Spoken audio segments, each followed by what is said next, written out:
I got everything set up just in time this time. Awesome. I'm still getting over sick. Still getting over being sick. So, bear with me.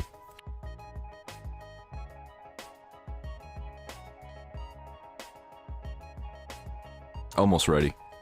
Give me just a minute. How's everybody doing? I'm doing pretty good. Other than being sick. Being sick sucks.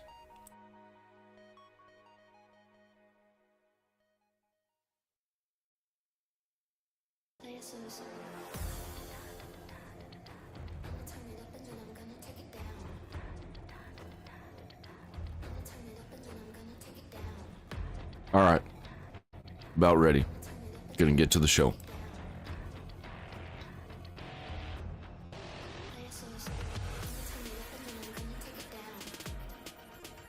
Oh, my brother just pulled up. Give me just a minute longer. Dogs are gonna freak out. I want to have a good start to the show.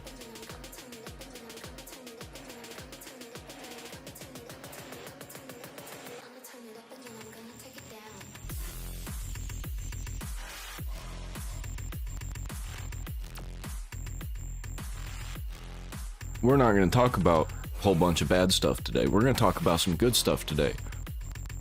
And some stuff that could be seen as bad, but I don't think it's bad. I'm not going to tell you what it is. You're going to have to just watch the stream, find out. Or watch the video clips after.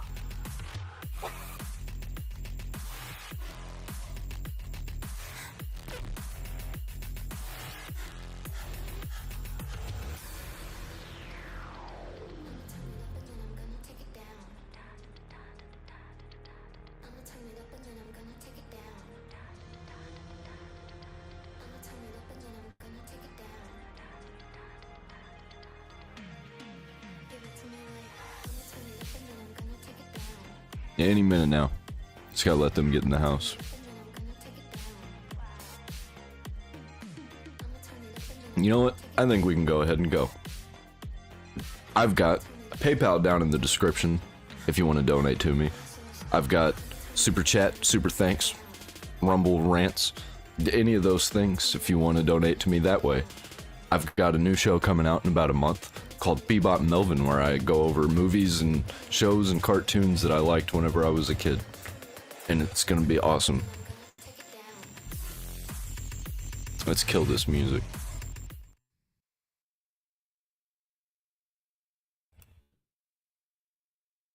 Capcom planning to revive more of its dormant franchises. Does that mean Dino Crisis could return? Maybe. I hope so. I love Dino Crisis, man. I remember playing Dino Crisis. It was basically Resident Evil with dinosaurs. Who doesn't want that? It sounds terrifying. Well, you know, it is. And a modern day rendition of it with Capcom's current success, I think, would be beautiful.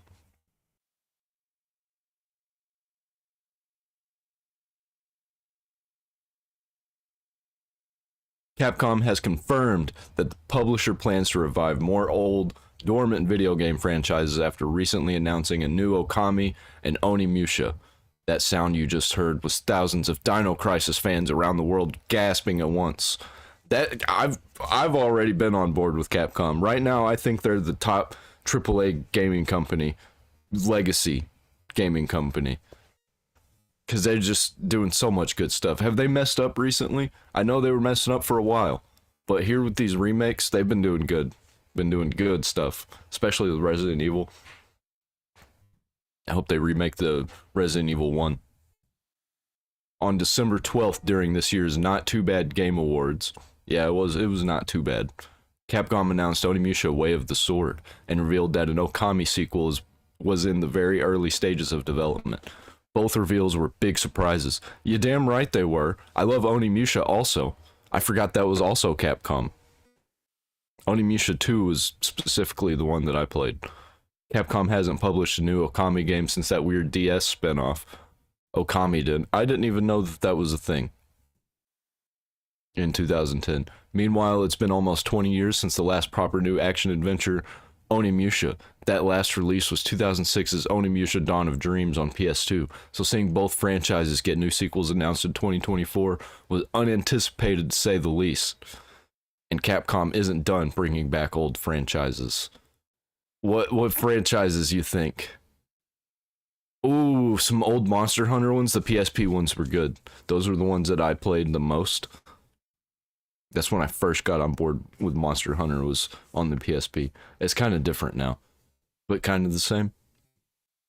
Over the weekend, shortly after the Game Awards, Capcom put out a corporate press release reconfirming its plans to revive Onimusha and Okami. In that press release, the publisher behind Monster Hunter and Resident Evil also explained that it wants to create new installments in other non-specified dormant video game franchises. Like, could we get... What dormant games could we possibly get? Let's check. Capcom dormant games. What you got for me, Brave? Mega Man? We can get an actual proper Mega Man.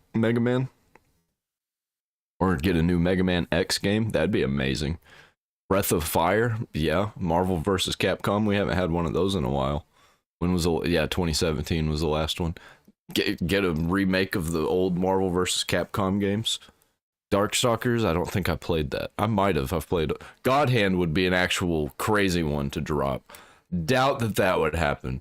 But if we could get some God Hand, that'd be amazing. That was like... They used the Chrono Trigger's timing ability or mechanic from that game. I don't even know. Crazy game. Beautiful Joe. I could see us getting some old Beautiful Joe remakes and some Ace Attorney. I feel like there's more than just these. Like some older ones. Remake some old Street Fighters. Like, they've got so many games that they could just slap a new coat of paint on. Easy money. In addition to regularly releasing major new titles each year, Capcom is focusing on reactivating dormant IPs that haven't had a new title launch recently, said Capcom in the December 13 press release. Man, that just sounds like money to my ears, or actually money lost for my ears because I'm going to be paying Capcom. Capcom is working to further enhance corporate value by leveraging its rich library of content, which includes reviving past IPs like the two titles announced recently in order to continuously produce highly efficient, high-quality titles. You love to hear it. And they're not like adding any woke nonsense into it. They're just doing straight-up game remasters. Does that mean remakes? Does that mean Capcom is finally bringing back Dino Crisis? Well, maybe. It certainly seems more possible now than it has in a long time, especially if the new Onimusha does well and shows the publisher that there's a demand for new entries from old forgotten IP.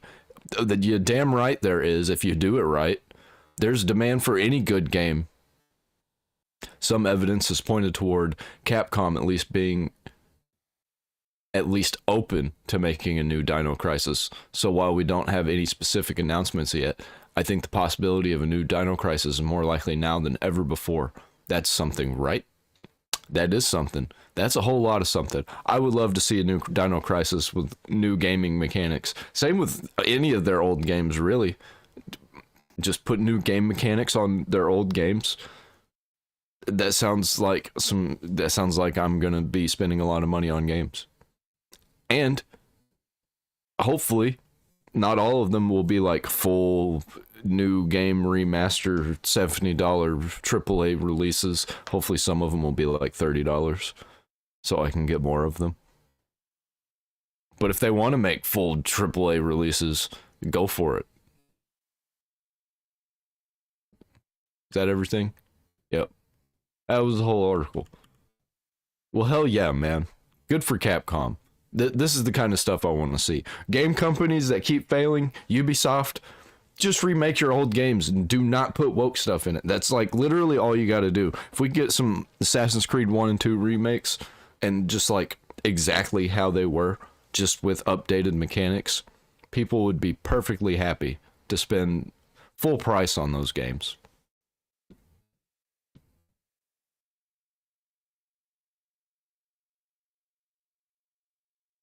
Say goodbye to Far Cry 7 in 2025. Ubisoft has delayed it to take the right path. Good. I played Far Cry 5 and 6, and they were mediocre. They were mid. They were very boring, and I didn't like any of the characters, and I was just kind of getting through it just to unlock stuff. I didn't care about it at all. The, like, expansion game, New Dawn, was better, and it was still kind of trash. The studio had planned to release 2 video games of the saga next year, but neither of them will arrive on time. 2 of them? They were going to release 2 Far Cry games next year? That Ubisoft is planning a spin on the Far Cry formula is not the... let me try that again. That Ubisoft is planning a spin on the Far Cry formula is not news. That is not a sentence. Journalist Jason Schreier, now at Bloomberg, revealed it back in 2021, but Insider Gaming has provided additional data. Tom Henderson's outlet, which has sources at the French company, has published that the 2 titles of the saga currently in development have changed their release date. Far Cry 7, codenamed Blackbird, and the extraction shooter Maverick will be released in 2026 instead of 2025 as originally planned. Blackbird, that sounds like they're just going to make a regular Far Cry game, but with jets now. That's literally what that sounds like. The main reason for the delay is the complexity of the development. Well, hopefully it's complex enough to make a good game. Ubisoft has decided to retire the Dunia engine and replace it with Snowdrop. Ooh, that sounds new and interesting. The same engine used by Tom Clancy's The Division or Star Wars Outlaws. Oh, well, never mind. It may not be that interesting. According to Insider Gaming, Maverick will challenge players to survive in the wildest Alaska, where participants will have to fight against each other while facing fierce animals and the harshest weather conditions. It sounds like The Division, but Far Cry. And animals. The recent cancellation of X-Defiant has raised some internal doubts at Ubisoft about Maverick, which, although it makes sense within the saga, was approved following the trends of the moment. Or it was just not looking good, so they were like, damn, we better hold off on this. We better start making some actual good games. But maybe they're in too deep. They've got too many bad games going on. Meanwhile, Far Cry 7 will star a character whose family is kidnapped by the leader of a conspiratorial sect. This group will perform various hallucinogenic experiments. Is that just like the whole thing with Far Cry, that just has to have hallucinogens in it? On animals and children. Wow. Okay, it's on animals and children now. You got to make the stakes higher, making them a danger to everyone. It is said that the player has 24 hours, 72 hours in the game, to reach his goal, a formula reminiscent of The Legend of Zelda Majora's Mask. Oh, it's gonna be time-based? Fun. That sounds like a whole lot of fun. In addition to changing the formula, the 2 games will introduce new mechanics especially related to the character's movement. They will implement a tactical sprint, the possibility to slide, or the option to jump. It seems that they will share the inventory and loot system, but sources claim that in Blackbird it also makes sense given the character's desperation to save his family. Okay, they will implement a tactical sprint and the possibility to slide or the option to jump. Wow. Breaking new bounds. We haven't seen that in a video game before. It seems that they will share the inventory and loot system. Okay. So they're basically just gonna port it over, have the same game basically, just in different settings and different game modes. Far Cry 7 has not been officially announced yet. The last installment of the saga, Far Cry 6, was released in 2021 and followed the line of previous titles in the franchise. I don't think it's been long enough. I honestly think it hasn't been long enough, and at the same time, it's been too long. They've probably spent way too much money on Far Cry 7, and they're about to spend a lot more money on it. Far Cry 7 has not been officially announced yet. The last installment was 2021. Ubisoft's main release for 2025 is Assassin's Creed Shadows, scheduled for February 14th, and that's going to be a disaster. Next year is not looking good for them at all, and I don't see 2026 looking good for them either. Oh, I think they're probably going to have to get sold. It's probably 100% what's going to have to happen. Some good news. Not really. This is even worse news. I lied at the beginning. I said it was going to be good news today. Studio Ghibli declares war on piracy with a triple warning. Oh, you don't say. What's that warning? And who are you warning? The legendary animation house Studio Ghibli has stated they will no longer tolerate unlicensed products and piracy. Oh yeah? Oh yeah? What are you gonna do about it? You shouldn't have said anything about this. You really shouldn't have. You should have just marketed your stuff better. Because now people are just gonna go harder. One of the most beloved film companies in the world is Studio Ghibli, the Japanese animation studio that has given us works of enormous beauty and charisma, and that has won the Oscar for Best Animated Film on 2 occasions with Spirited Away and The Boy and the Heron. I haven't seen that one yet. I'm probably going to have to unconventionally acquire that one. The sale of Ghibli merchandise is constant, and the studio consists of multiple official stores, museums, and even a theme park in Japan. But some try to build on that success and take advantage of selling Studio Ghibli products without an official license. Oh, well, is that what they're mad at? Is people are selling their products without a license? The animation studio has released a trilingual statement on its official website warning about it. So this is not to people pirating it. This is to people who are selling pirated copies, which means like websites who are hosting them for free in return for ad revenue. The statement reads, "We have confirmed that there are several stores and online shops that sell framed images and paintings taken from our films, books, and other publications at extremely high prices." Oh, so all the stuff on Amazon's actually going to get taken down now and we'll get actual good merchandise? This sounds like a good thing. Changed my mind. I like this a lot.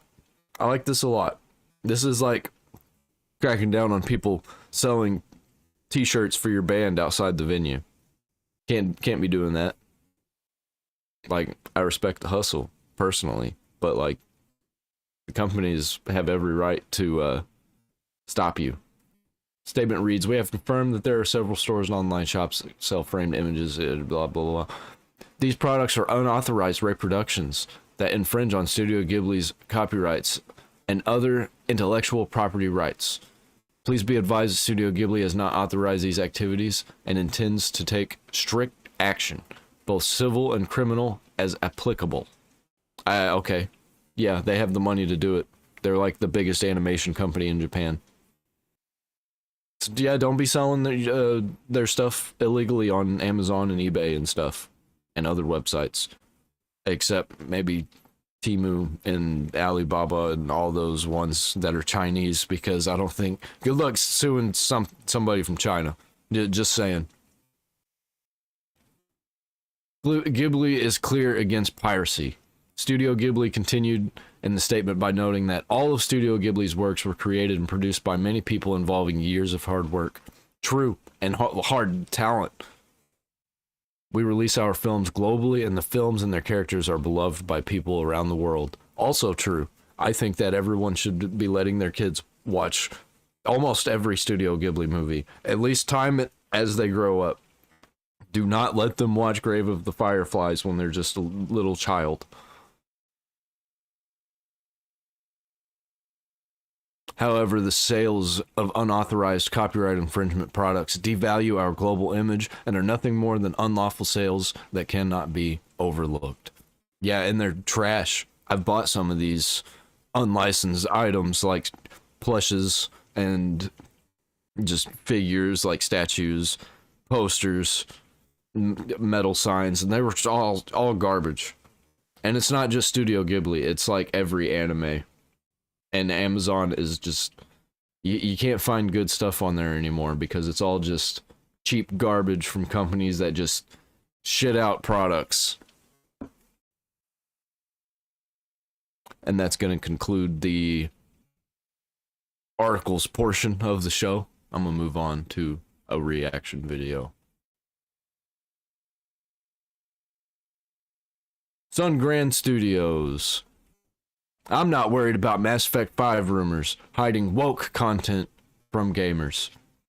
I've got a tankard like that. Mine's cooler. Mine's from the military. I'm not from the military. My grandpa was. It was his. And it's cool. Okay, on to the video.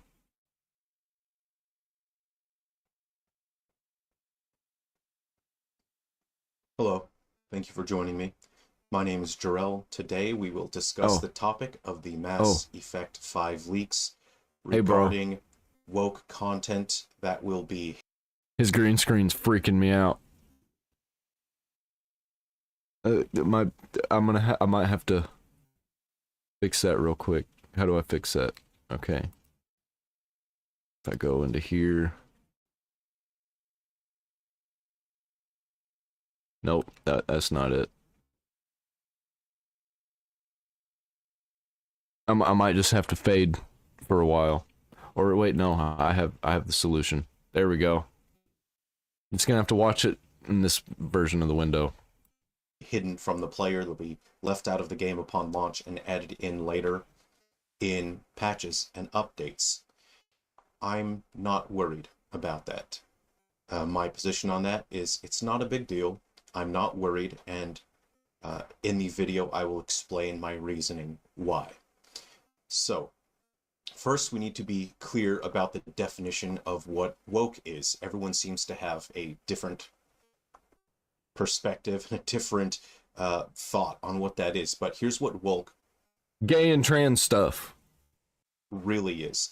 It is a cult focused on identity supremacy, judging people based on skin color, gender, and identity politics. True. It is about controlling the thoughts of marginalized groups and using those marginalized groups as human shields to protect themselves from criticism. Being woke is about tearing down and destroying anyone who doesn't agree with their cult's manifesto. Woke has nothing to do with acceptance, equality, or being understanding of other people and representing people fairly and accurately in media. Woke has nothing to do with that stuff.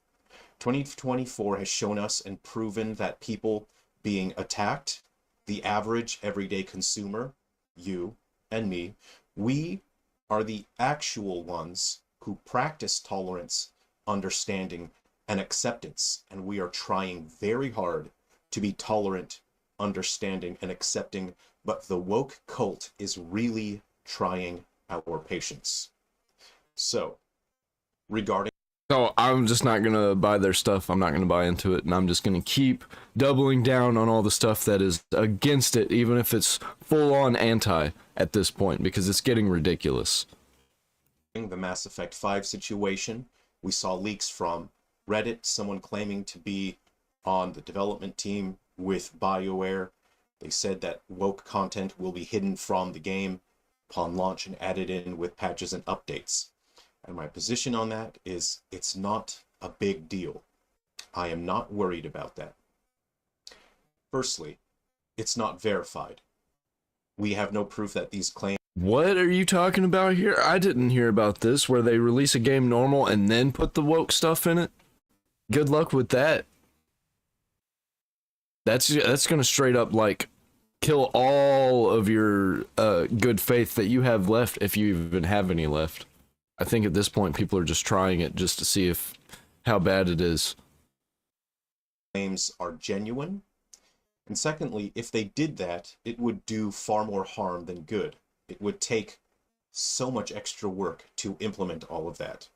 Mass Effect 5 is developed by BioWare. They made Dragon Age the Veilguard, and as we've seen earlier this year, BioWare leveraged games, journalists, and websites like IGN to lie about the game and tell gamers, their customers, that Dragon Age the Veilguard was far better than it actually was. It sounds like the 90s. What do you call it? Access journalism? That's what that sounds like to me. Except they're all in a cult, so they don't even have to do the access journalism. It's just they see the thing and they agree. 9 out of 10. And they told customers that the game was something that it wasn't. This resulted in a huge sense of betrayal, and it destroyed the trust that gamers have in BioWare and the trust that they used to have in games journalists, which was already eroding for a while now. In the aftermath of Dragon Age the Veilguard, BioWare blamed gamers for its failures, game journalists blamed you and me, the gamers, for the game's failure. So we have seen BioWare is not capable of accepting that it has done anything wrong and they are not able to learn from their mistakes because they refuse to admit they've ever done anything wrong. BioWare will make the exact same mistakes again and again.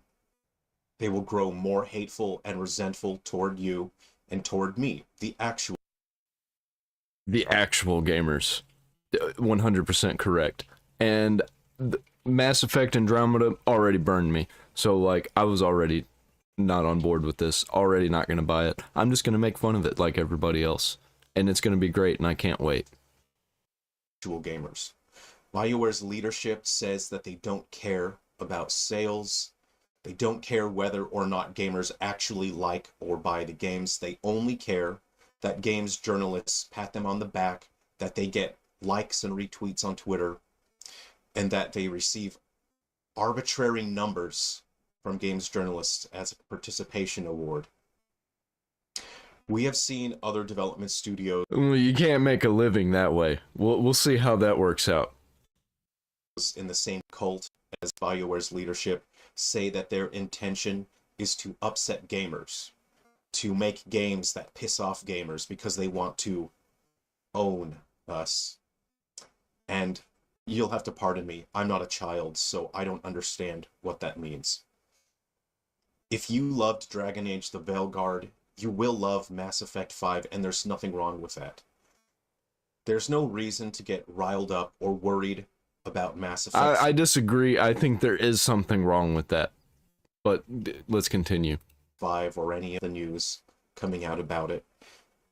If you don't want games like those, you don't have to buy it. You can spend your money and your attention on things that you like and things that you care about.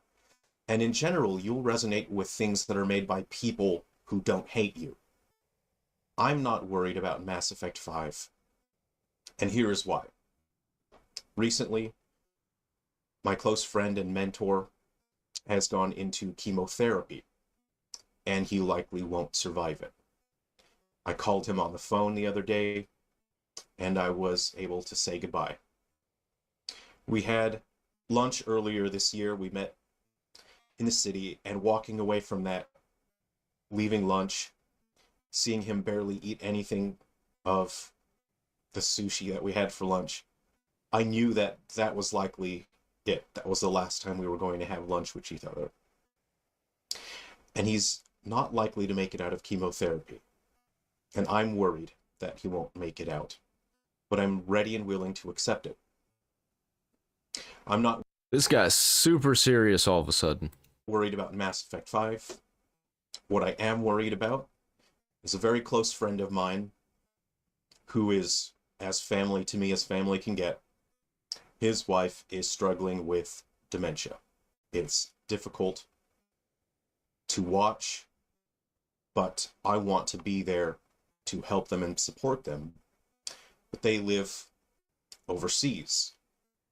I should be there to help and support them. But unfortunately, I'm so busy with my work, it's very difficult running your own development studio if you're a solo developer. Like me, you're constantly working, you constantly have to bring in revenue streams, and you have to keep producing games and marketing, and you have to keep shipping units in order to pay the bills. And so I'm working as hard as I can to get ahead with my studio. I need to be very far ahead so that I can go back to California. Yeah, the point is, like, there's more important things to worry about than Mass Effect 5 and Dragon Age. Just don't buy it. It's like, we'll have better games if you just don't buy the bad ones. Stop buying games that are mediocre and then pretending that they're all right. Yeah. And I can support my friends who are struggling with dementia. And that is what I worry about. I worry that I will not be able to work hard enough, fast enough. I worry that I will not be able to be there for them when the time comes, when they really need someone to support them, to where they could really use my help. I'm worried that I won't be able to be there for them. More and more of my friends are dying every year. Feel People that. my age are sitting at home tweeting on social media. People my age are not going out to pubs and saloons. True. They're not doing hobbies where I can meet people. And I am worried that I will reach an age where all of my friends will be dead. And there will be no one left for me to be friends with. Because social media is brainwashing people to sit inside and stay trapped in a money-making machine where they scroll through an infinite timeline of misery. Dude, it's so true. I've got so many friends, literally, like one of my best friends is stuck in this loop. And I barely have contact with him. And he's just a message away. He just can't find the time. Cause and I know what he does. I know what he does. I've lived with him. It's crazy, and he knows it too. He just doesn't know how to get out of it. All the saloons and the pubs and the bars will close because the people my age won't be going out to those places. There will be nowhere to make new friends. And I worry that at the end of my life, no matter how hard I work, no matter how much time and effort I spend learning new skills and improving my skills, no matter how hard I try to learn about the world, I worry that it won't be enough. I worry that after all of that, my skills won't be enough and my knowledge of the world won't be enough.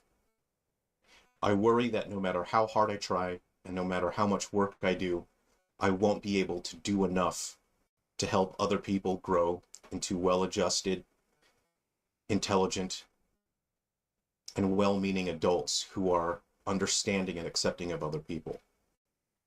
So those are the things I worry about. I do not worry about Mass Effect 5. I do not worry about games journalists crying and weeping. I do not worry about negative comments. I do not worry about people from the woke cult attacking me in DMs and comments. None of Yeah, I bring it on. Like, just bring it on, cause I like all that stuff. I mean, I don't like it. I like when you're attacking me, because I love arguing with people. It's so fun to me. Insult me all you want. I'll take it as long as you're actually adding to the conversation. If you're just saying some crap and it doesn't mean anything, then you're gone, deleted. that has any meaning. It isn't even water off the duck's back. There are far better things in the world to spend my time thinking about and caring about.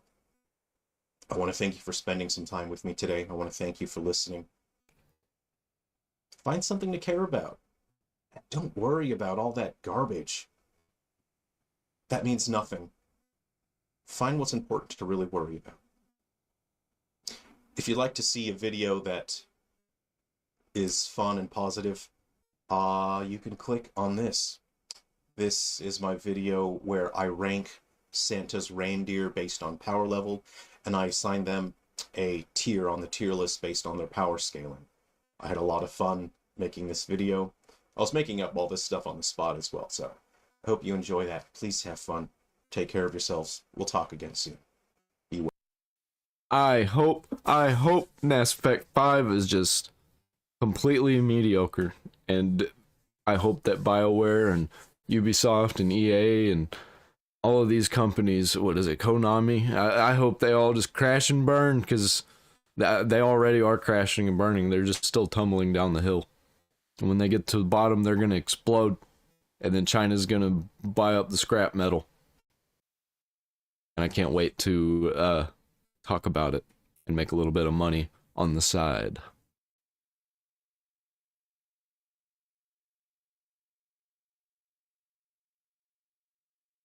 Black Myth Boss exposes Game Awards, argues Game of the Year rigged as Chinese gamers review bomb Baldur's Gate 3.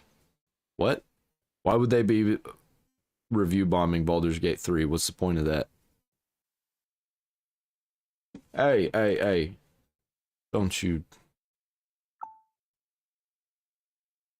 That everybody says does not matter, but at the same... Hey, why did you start?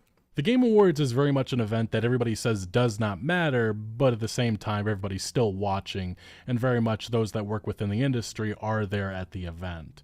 It's a time in which we all come together to celebrate gaming and also looking to the future, in which usually there are some interesting announcements at the very least. This year's event, though, definitely was a highlight. It definitely had some big announcements that at the very least everybody is talking about, good or bad. The one thing I will say about this year's event is that Okami sequel was probably the biggest surprise to me. I love to see that. Okami is it's in my top 20 of all time. it has the same hiccups as years past. What do I mean by that? The celebrity glazing just never ends. The advertisements, sometimes related to gaming, sometimes not, very much there as well. And then the award. I didn't like all the music, and I didn't like all the celebrities, and the celebrities that I never heard of, and the singers. Not all the music. Some of the music was cool, like the Okami thing was cool. The awards are always an afterthought. That's why the reaction that has been coming afterwards is a little bit interesting. So, Game of the Year. Dragon Ball Dragon Ball Sparking Zero is not a fighting game. I guess it didn't really fit a category. There should have been more categories, I think. I think there should have been like a labor of love category with like Stardew Valley and a bunch of other games. Probably Stardew Valley would win though. That's probably bad idea. Stardew Valley would win that immediately. Just give it to Stardew Valley. It came down to 6 nominees. It was Astrobot, Balatro, Black Myth Wukong, Elden Ring Shadow of the Erdtree, Final Fantasy VII Rebirth, Metaphor. Those were the nominees. And there was already controversy with this because, one, a DLC is nominated. A lot of people don't understand why a DLC is being nominated and the fact that it was even under consideration, especially when there was other options that probably were a little bit more deserving, whether that be Silent Hill 2 Remake or Stellar Blade. And then there's also been controversy with Balatro, a poker roguelike game, that being nominated over some of those other games I just mentioned. So already to begin with, this was controversial and this was already being heavily debated. Then there was other outlets, media outlets, upset that Black Myth Wukong even got nominated. Now, the one thing I will say is that there really could have been a case made for any of these games. I don't think that there was a clear frontrunner this year at all. So I honestly thought that Astrobot, if it started winning awards, it probably could end up winning Game of the Year, and that's actually what ended up happening. They won Game of the Year. Now, this is actually where things get really crazy. So again, while many individuals like yourself maybe and many developers within this industry don't care about who wins and who loses at the Game Awards show, there's definitely some developers within this industry that take all of this to heart, and that very much seems to be the case with how the Black Myth Wukong team felt about the Game Awards and attending this event. And this I don't really care that much, but I'm not mad at Astrobot winning that. I think it really could have gone to any of those games that was listed. I didn't really see Silent Hill 2 being on there and winning. This is a recent clip coming from Alana Pierce. She was in attendance right next to the Black Myth Wukong team, and just to understand how passionate they felt about this is what she had to say in regards to the reaction to losing out on Game of the Year to Astrobot. And I was in the front row this year. It was my first time being in the front row. I was like, wow, thanks, Jeff. Great seats. But being in the front row means that you can see all of the actually important people. So like next to me was the whole Sony team. Frankly, that's probably why they put me there, was because when they gave me the seat, I was with Sony. So I was with the Sony publishing team. Behind me was Joseph Faris. Just behind him was Sam Lake, both of whom I know and I'm very fond of. They're both really great dudes. But I could see all of the nominees and awards winners, and the Black Myth Wukong team, I don't know which person on the team, was crying when Astrobot got Game of the Year. Because you could see him just looking down the line, which is the first time I've ever seen anything like that, because generally everyone is like, Game Awards doesn't matter that much. Yeah. But yeah, the Wukong team were crying when they did not win, which is definitely unusual. Clearly meant a lot to them. They did an amazing thing. But I did find that surprising. Like, whoa, whoa, whoa. Ah, boo-hoo. Did it look like boo-hoo. Your game didn't win Game of the Year. It happens. You should have known it was rigged.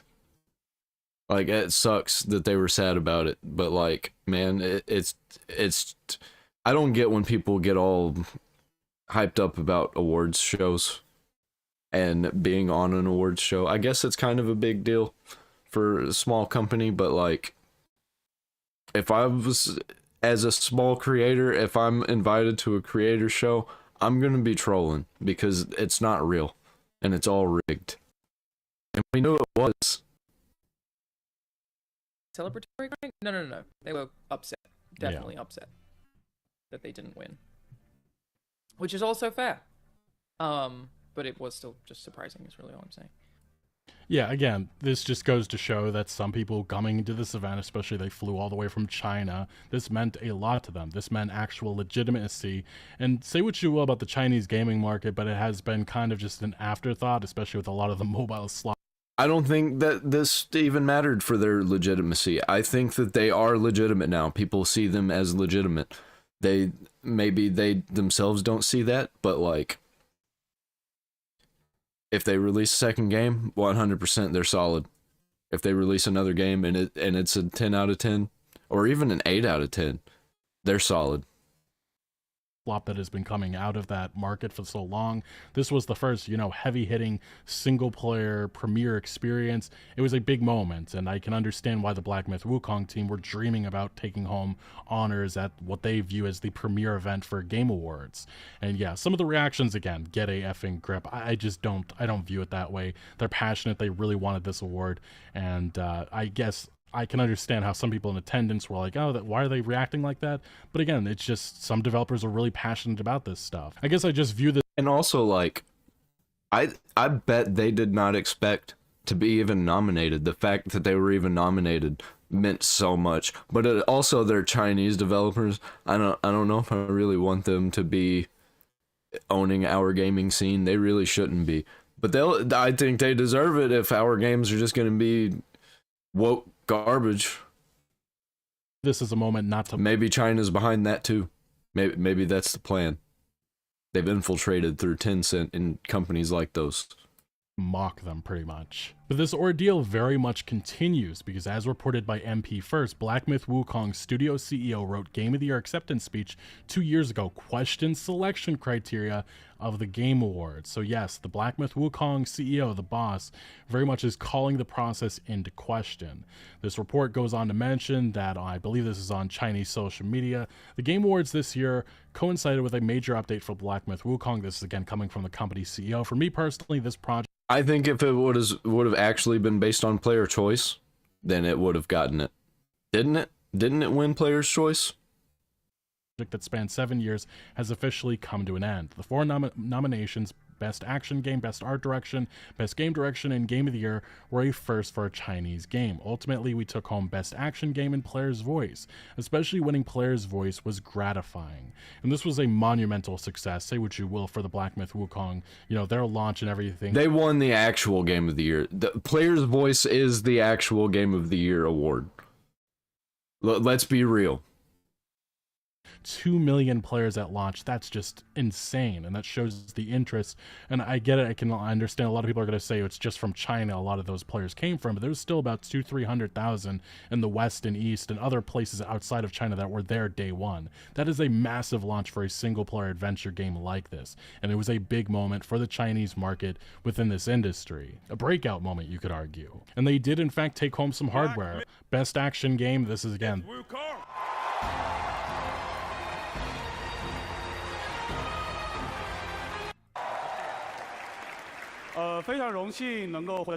Thank you, everyone. We are deeply honored to receive these awards.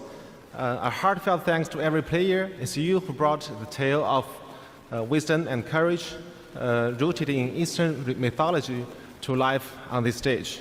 And of course, sincere gratitude to the Game Awards for not placing any invisible walls on my way up here. This award belongs to every single member of our team, as well as our family and friends who have supported us behind the scene. Without you, I'd be like sitting at home testing the boss rush mode and buffing along instead of standing here representing our team. Lastly, I want to say this. Our game isn't hard at all.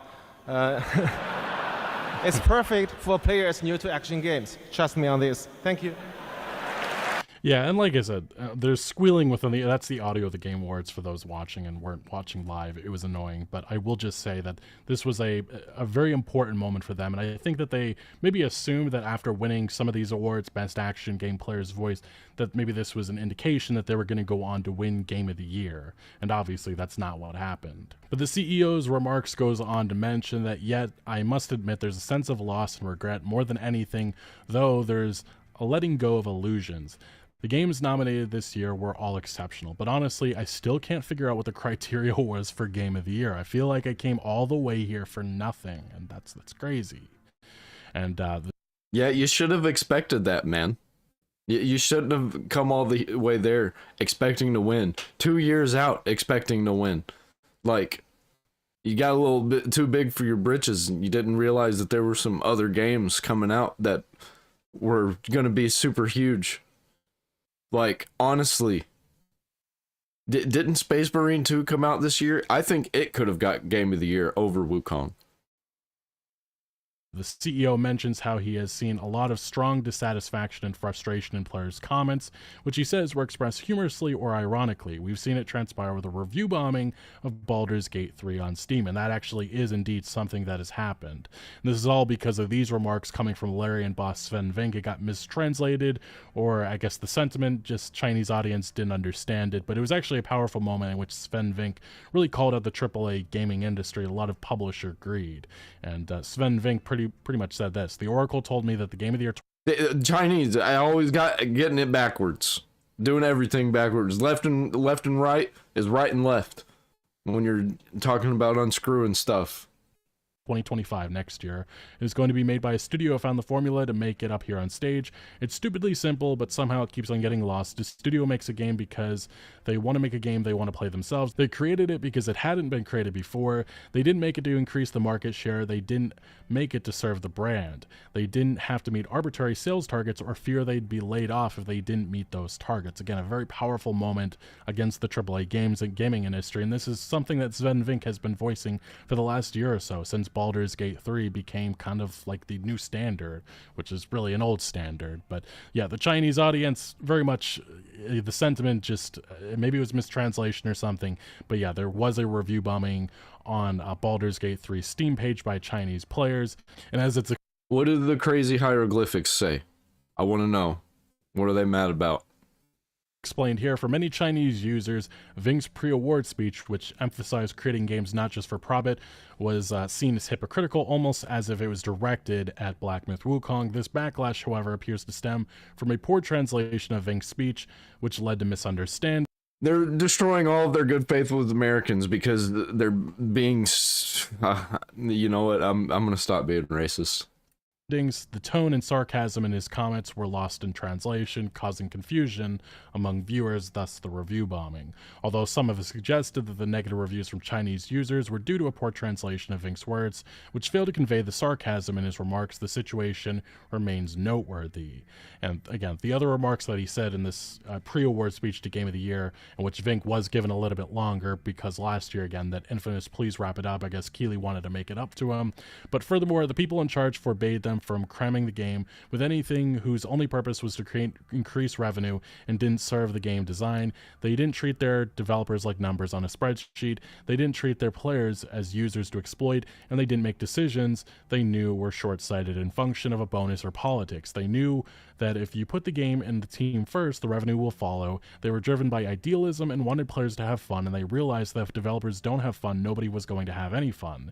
They understood the value of respect, that if they treat their developers and players well, the same developers and players would forgive them when things don't go as planned. But above all, they cared about their games because they love games. It's really that simple. This was a powerful moment, a powerful speech against a lot of the greed that's happening within this industry, and really making an observation that, yeah, 2025 isn't going to have some, AAA slop up there as Game of the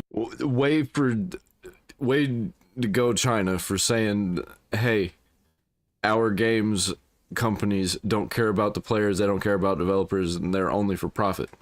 Because that's exactly what these Chinese people are saying, basically, by review bombing Baldur's Gate 3 for no reason. It's so stupid.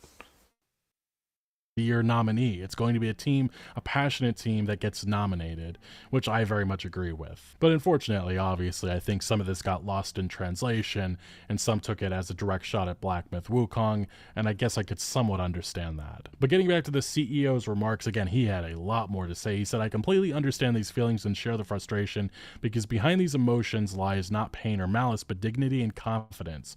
When you're so confident and yet don't receive the recognition you expected, it's natural to feel upset. Personally, I'm even more confident than most of you, as you can see from my first ever answer on Zihu. In fact, I wrote my Game of the Year acceptance speech 2 years ago only to never get the chance to deliver it. During the development of this game, many of my colleagues weren't as optimistic as I was. Having tested so many interim builds, they couldn't help but focus on the game's flaws and doubt whether we could meet the deadlines. One of my main roles in the company was reassuring everyone we're doing great and the product is improving. Because here's the thing, you can't be confident when you've already won. That's not confidence, that's parroting results. Sure, we lost today, we might lose again tomorrow, so what? There are countless factors that influence outcomes and results." That's the attitude you should have had the whole time from the beginning, and you should have probably had that as a speech. But, you know, hindsight's 2020. Are always uncertain. What we can control is choosing what we do, tackling real challenges, doing hard things, pursuing what we believe in when you're doing these things, and you should absolutely have confidence. And the big thing a lot of people are talking about is this specific part of his remarks, because he has more. We're going to get into that in a second. But he says, I still can't figure out what the criteria was for Game of the Year. And that's something that is up for debate, but it is worth mentioning what happened pre-launch to Black Myth Wukong. Even it being nominated was something that was seen controversial in the eyes of some in games media. These were some of the headlines. If Black Myth Wukong isn't nominated for Game of the Year, fans are going to be insufferable. And then they pointed out that some of the media outlets didn't even nominate it, such as Polygon recently updated its Game of the Year frontrunners list, while the Golden Joystick Awards also announced its 6 nominees for this year's PC and console Game of the Year categories. Black Myth Wukong is nowhere to be seen outside of smaller categories. And then it pointed out that some people have said that it's being rigged against the Black Myth Wukong team. We saw Polygon. Black Myth Wukong is one of the lowest rated Game of the Year nominees in Game Awards history. And this was a headline that we saw from a number of outlets pointing out that once it was nominated, the lowest rated Game of the Year nominees in Game Awards history, because they artificially made it low. Are they going to say that Veilguard was the highest rated game in history to not be nominated for Game of the Year? A lot of these outlets saying that it didn't make any sense. Again, Game Rant, Black Myth Wukong's Game of the Year nomination sticks out like a sore thumb. Screen Rant, or The Gamer, saying Black Myth Wukong's Game of the Year nomination proves it's gaming's Barbie. And then Screen Rant, again, this is what I mean about the hate campaign that has happened with Black Myth Wukong. Some of it makes no sense, because if you're going to bring up open critic review scores, these were some of the actual reviews that contributed to this game being the lowest rated game. And this was Screen Rant's review. They gave it a 6 out of 10, and one of their big cons of the game was lacking in inclusivity and diversity. That was the reason why they gave the game a 6 out of 10, and that very much calls into question a lot of the reviews that are, submitted to Open Critic. And that's why I said that the review process is very much, there's so many problems with it, and that's why when you I go to these game journalists and these game reviewer companies, and I look at them to see what they say about a game after I've already played a game, just to laugh at them to see what shit score they gave a game that I like that makes no sense. When you have headlines like this, it doesn't show the whole story. And that's why, again, Black Myth Wukong did end up actually winning at the Golden Joysticks. It won 2024 Game of the Year. So maybe the team really did think that this was going to be a continuation that happened across, So I don't exactly understand the mockery of these developers that are happening right now because they're upset or we're crying, because they definitely are very, very much passionate. And then this is the voting jury. This is something I talked about beforehand, but some of this also, again, it does call into question, what is this criteria? Why are some of these individuals even having a voice in this? I want to see more gaming, YouTubers, actual content creators have. They paid money to have their voice heard because they have an agenda to push in the gaming industry. Say in this rather than fucking Entertainment Weekly, who barely has any role in the video game industry. And then some of these other outlets, you can have your problems with some of these Hey, outlets Game because Ranks. of some of their coverage, but some of these aren't even, they barely talk about video games. LA Times, Rolling Stone, NPR, Variety, The Atlantic, and specifically Variety. Let's look at some of their gaming coverage recently. They talked about their top 10 video game leaders. Who you're thinking about that? Just put some images in your head. Maybe the Hauser brothers, Todd Howard, I don't know. Just actual video game people. Gabe Newell, Sven Vink. These are the people they came up with. We have first a Lucasfilm executive. These are supposed to be the top 10 entertainment gaming leaders. Lucasfilm executive starts this off. Next one, Matt Booty, who has run Xbox into the ground, is their second pick. Third one, Neil Druckmann. At least it's a game developer, I suppose, although, again, Neil. Third one, we have a video game streamer who opened an indie studio like 2 months ago. Sure, that makes sense. We couldn't go with Donkey, who's had a, indie publisher that created one of the best indie games of the year with, was it Animal Well? Sure, whatever. Next one, we have Hideo Kojima, again, actual developer that probably does deserve here. One of the only one that actually makes sense. Christian Link, head of animation studio, Riot Games. And then we have an executive producer at Blizzard. We have an EA They had to throw in some obvious ones, and the rest of them are tied to Chinese corporations, like Blizzard. Executive. We have a chief revenue officer at Scopely, and then we have an executive at Disney. That is your list of the top 10 entertainment gaming leaders. What a shit list. And again, this is like an entire team at Variety that came up with this. And these literally one that I was thinking of, Hideo Kojima, was on the list. The rest of them, like, what? Who? Get out of here. are the same individuals that have a say in who wins Game of the Year, and I just find that absolutely insane. And that goes back to the point of why are these individuals having a say in Game of the Year, and why do they have so much of a say? And that is my problem with this. Again, Guardian, Metro, The Mirror, some of these outlets, there's just no reason why they should have a say, in my opinion. And that's why I think criticism of the Game Awards in this regard is very, very much valid. But getting back to the Black Myth Wukong CEO's remarks, he does continue. He talks about how their success is not a fluke, but the inevitable outcome of Chinese culture, talent, and business environment. Feng Ji thinks this is but the start, as more Chinese studios will bring high quality and engaging Chinese stories to the world. And we've actually kind of already seen that just this month alone. And they're going to be bringing low-quality, engaging stories and high-quality, not engaging stories that are just fun. They're going to be copying the fuck out of us because they're going to take all the good mechanics from all these bad games that keep releasing and smash them together and release a good game. Obviously, it's not a single-player, story-driven, high-quality. It's still a free-to-play game, but it is very much a game that has caught on. And what I'm talking about is Marvel's Rivals, which has very much taken the hero shooter by the balls in some regard. I still haven't played it. I have it downloaded, and I still have yet to play it.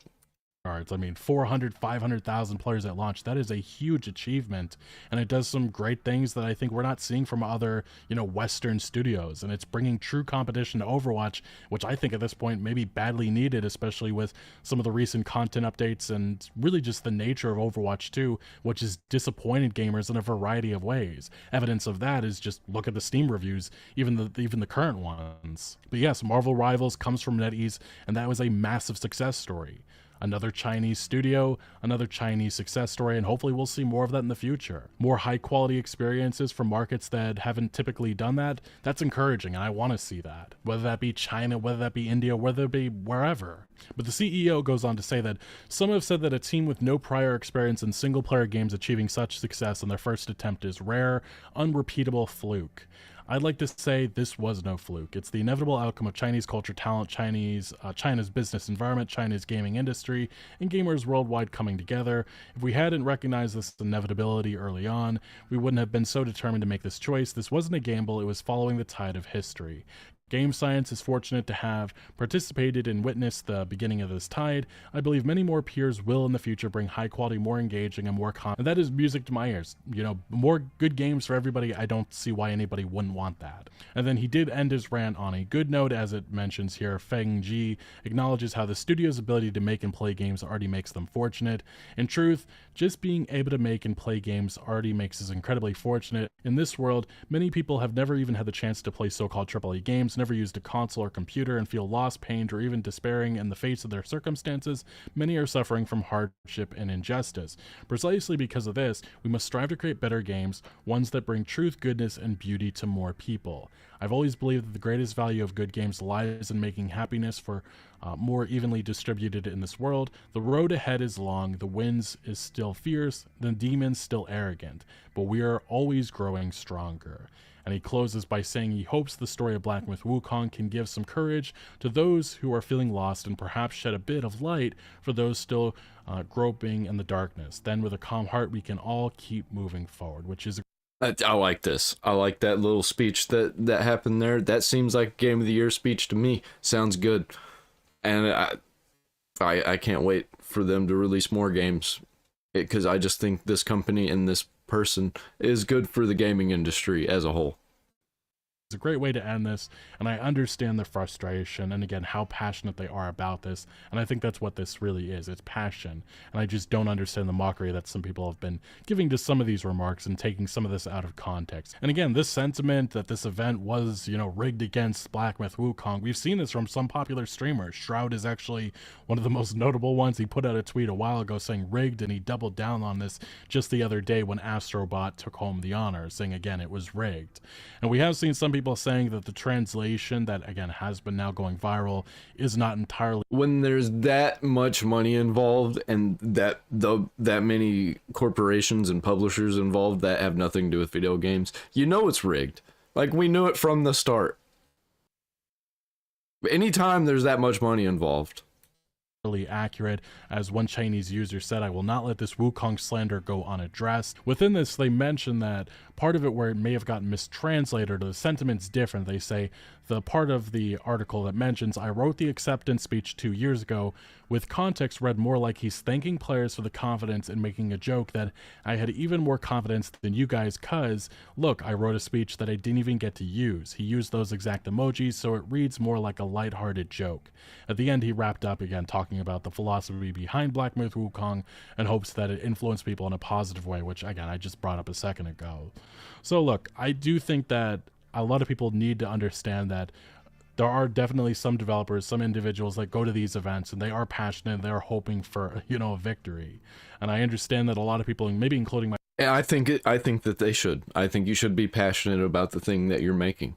Just don't actually cry in front of people, because that's a little bit of a bitch move. You know what I'm saying? You're trying to be the king. King don't cry. Myself don't really care about the winners and losers and such, but again, there are people, and I do think that you see that online to an extent, in which people very much have opinions about who's going to take home certain honors. I mean, there's a reason why there was such outrage and uproar with even Elden Ring being nominated, because it was a DLC. So regardless, I've said this a couple of times now, but I don't think that there was a clear frontrunner of who is going to take home honors of Game of the Year. Obviously, Astrobot ended up winning those honors, but you could have made a case for almost all of these games and some of the other ones that weren't even nominated. There wasn't a clear frontrunner. So Astrobot winning, I don't think that there's a huge scandal with that, but I do think that the CEO does raise some valid points about the criteria and those contributing to the jury of the Game Awards. That's something that we probably should be talking a little bit more about, because again, some of these individuals just have no right to be voicing any opinions about, Game Awards when they probably barely have played any of the games that were even nominated. I think that's my issue, and that's my critique overall. But anyway, what do you make of Black Myth Wukong, the developer's reaction to losing out on Game of the Year? Let me know your thoughts down in the comment section below. But thank you for watching. Make sure to leave a like if you did enjoy this video, or if you found any informative value. Consider subscribing for more videos like this, and I'll see you later. I think that they don't need to be crying about it, but it is definitely, you should be that passionate to where you're almost crying. I think that's okay. Just don't actually let the tears flow, because, you're trying to show good face. You don't want to make everybody think that you're a bitch and then have troll feel. You really don't want that. I kind of think that Black Myth Wukong should have won Game of the Year, and I think it did get cheated out of it. But I knew it was going to happen. I knew that the whole Game Awards was rigged. I was only there to watch the announcement trailers. That was the whole reason I even watched. And I'm going to take a break for about 5 minutes. I will return. I promise.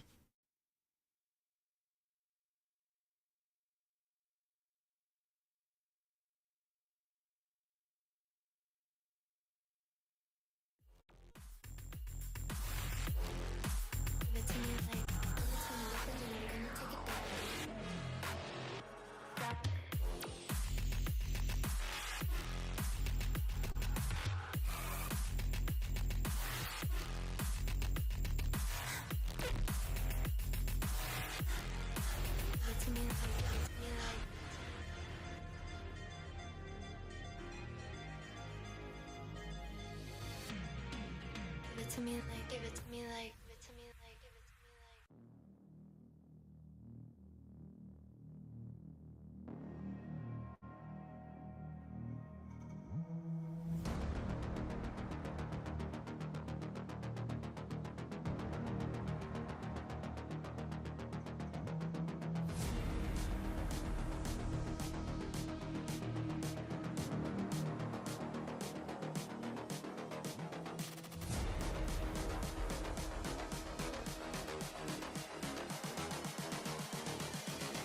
I just wish you knew.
I just wish you knew.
Oh boy, I'm back.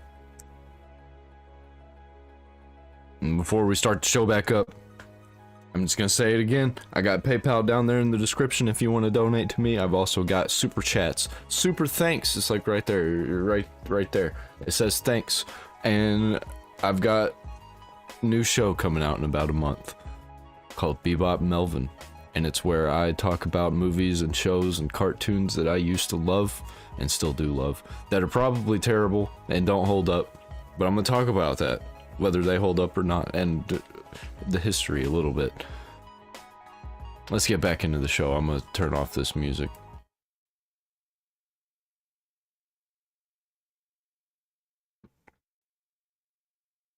The truth on the Outer Worlds 2. I played the Outer Worlds a little bit, and I'm gonna be honest, that it was kind of marketed a little bit as like Fallout New Vegas 2 in space, and it just wasn't. It wasn't the same. It was kind of mediocre. The story wasn't great. The characters weren't great. Like, I still remember characters from Fallout New Vegas. I don't remember anything about Outer Worlds except for a couple of the environments there at the beginning, and I beat it. I just don't remember nothing. I remember the crazy guy. The crazy old guy that you get the travel stuff from. Anyway. Everybody, it is Maddie here today, and we're sitting down to talk about what was one of 2024's biggest surprises when it came to a confirmation, and that is the Outer Worlds 2, which is dropping seemingly at the end of 2025. But it could be sooner than that. There was a video I made in 2021 saying that Avowed and the Outer Worlds 2 would be sooner than people actually realize. Now, this isn't me starting off with a victory lap. That's annoying. We're not doing that. But what I'm saying is that I actually, as I thought about it, was less surprised because I realized back then I pointed to how the work on the Outer Worlds 2 began as early as September 2019. Obsidian is very different from other developers under Microsoft stable, where when they were purchased and got that extra capital, they put their backs into multiple projects, splitting up their multi-100-person team into a Grounded team, an Avowed team, a Pentiment team, an Outer Worlds 2 team, and who knows what else is next. We'll talk about that at the end of this video, because it could be very exciting if you catch my drift. However, though, Obsidian did that versus what a lot of other developers underneath the Microsoft banner did, which is take all of that capital and put it into one big project. But because of this, I always had a lingering hope that I think Outer Worlds is just too colorful is one thing. There's too many colors and it's just kind of puked onto the screen. And I didn't want that many colors in a game that was marketed as New Vegas 2 in space. Outer Worlds 2 would arrive sooner, but given that this production started right before the pandemic and then the development landscape changed for a while, I wouldn't fault you for thinking that, yeah, the Outer Worlds 2 is probably years after Avowed. But Obsidian has the opportunity to pull off an amazing double feature that we haven't seen since Insomniac Games showed up with a new Ratchet & Clank game, and then months later with a new Spider-Man game. They're operating on a whole other level, and I can't wait for the Outer Worlds 2. That's why I want to sit down and talk about a lot of the brand new information we got on this game, but also the fact that... I just hope some of the woke nonsense didn't leak over from Avowed into Outer Worlds 2. Hopefully they had different developers and didn't have any of the woke nonsense. Because I'd really like that. And I understand that there was a little bit in Outer Worlds, and I didn't like that. But I hope that I could see them going harder. Quite frankly, many people are penning the Outer Worlds 2 as this end of 2025 title, and I'm sure that Obsidian certainly wants to spread it out a little bit, but this could be a summer 2025 title. I mean, these projects are working in parallel, so we'll see. But ladies and gentlemen, welcome one, welcome all. I hope you're excited for the Outer Worlds 2. Let's sit down and have a little conversation about it, shall we? If you're new here and you're into what's going on with Obsidian, whether it be Avowed or the Outer Worlds 2, we talk about them both quite a bit. Consider subscribing. And before all of that, I want to get into a quick word from today's sponsor. If you know me, you know I love my Ninja Turtles. You see them here in the background. Oh, what's this? A Last Ronin figure. Oh, Shredder's Revenge Collector's Edition. My 2003 action figures still in my collection. I literally have the sickest wall art here in my office. I love the Ninja Turtles, and I'm here to tell you about an awesome collaboration that Hero Wars is doing with our favorite heroes in a half shell. Thanks to an epic collaboration between Paramount Pictures and Nexters, your favorite heroes in a half shell are joining the world of Dominion, and you're not going to want to miss this because this is more than a new character drop. It's an all-out adventure this guy's good. With thrilling battles to dive in alongside the Turtles. Now, what I love about this is he's good at doing ad voice. That they could have easily charged for this, but you can get all the Turtles for free. Don't got to spend $1. Nothing, not a single penny. Just go in, get your Turtles. What you should be on the lookout for while you're playing it, though, is the incredible limited time offers, including an exclusive Shredder and Casey Jones skin that'll power up your heroes like never before. And there's a boatload of bonuses and unique rewards that are waiting for you. So this is the event that people like me have been waiting for, but you gotta act fast, all right? That's not just me saying it, because this event is active from December 2nd, which has passed for a while, up until December 21st. So time's I don't like gaming ads because everybody's always excited about this cool, awesome game that they're playing, that they're being paid to advertise, and then like a month later, they're not playing it anymore. Time's a tick and get on it. And just know that if you get on it and you get these turtles, that you get to keep them permanently. Hero Wars is running a special event featuring the Ninja Turtles where you can discover their journey into Dominion, unlock their secrets, and fight alongside these iconic heroes. Just don't miss your chance to have the turtles added to your squad for free. There'll be a link down below. Click it, check out Hero Wars, get turtles in your squad today. Shout out to them for sponsoring today's video. For starters, just some brief thoughts on the trailer itself. Quick things I didn't get to throw out my initial reaction during the Game Awards 2024 because we were flying through like 30, 40 other games that were revealed at that time. But what I'm thinking we might have here, and the conversation's picking up over on Reddit, is a third-person mode. We know that's already in Avowed, but there were a lot of third-person animations, third-person point of views that were shown off, and the trailer was styled similarly to what we saw with Avowed when they did confirm that there would be a third-person mode. This was actually one of the biggest points of criticism for The Outer Worlds 1, which is that you had all this cool armor, you had this beautiful world space. We're gonna put third person in our mode in our game. Isn't that cool and innovative? Even though it's already been done, even in the game that they're trying to say is like the spiritual successor to In Space. It was very Bethesda Game Studios like, but there was no third person mode. Avowed now has that, as I covered in my preview of the game, but the problem is it's not hotkeyed. At least in that preview build, it was not hotkeyed. So when you wanted to go third person, you had to pause the game and go into the settings options, and I just thought that was silly. Other new things we saw, crazy science weapons like up the wazoo, so many different types of weapons. We saw some sort of stealth system. We saw some sort of new vision mode. Throwables were there. We saw hand-to-hand combat a little bit. Like, there was all these different expansions on combat, which I think is really good to see because I noticed a lot of the conversation around The Outer Worlds 1 when I was reading the feedback about 2. A lot of people were really getting into the idea of like the first game being disappointing, but many of them also I saw were admitting, I didn't try the DLC, which I think moved the gameplay forward in considerable ways, especially Murder on Eridanos, introducing new enemy types and really making combat a little bit more difficult, plus new quest types and locations that really diversified what the Outer Worlds offered, where one thing Obsidian mentions here quite a bit in this. It's too combat driven for me. It's not got enough story, I think. Because when I was playing, I was killing stuff nonstop basically, and I wanted more of a lonely adventure. And I felt like things were just thrown onto the path just to take longer for me to get to the destination I was going. This Xbox Wire post we're going to get into is that you should revisit, you should replay, you should check out The Outer Worlds 1. Like a lot of pushing, and obviously this could just be marketing speak when I look at it, but my brain goes to that they're going to continue this adventure from The Outer Worlds 1 into 2 in a more meaningful way than seemingly is being suggested.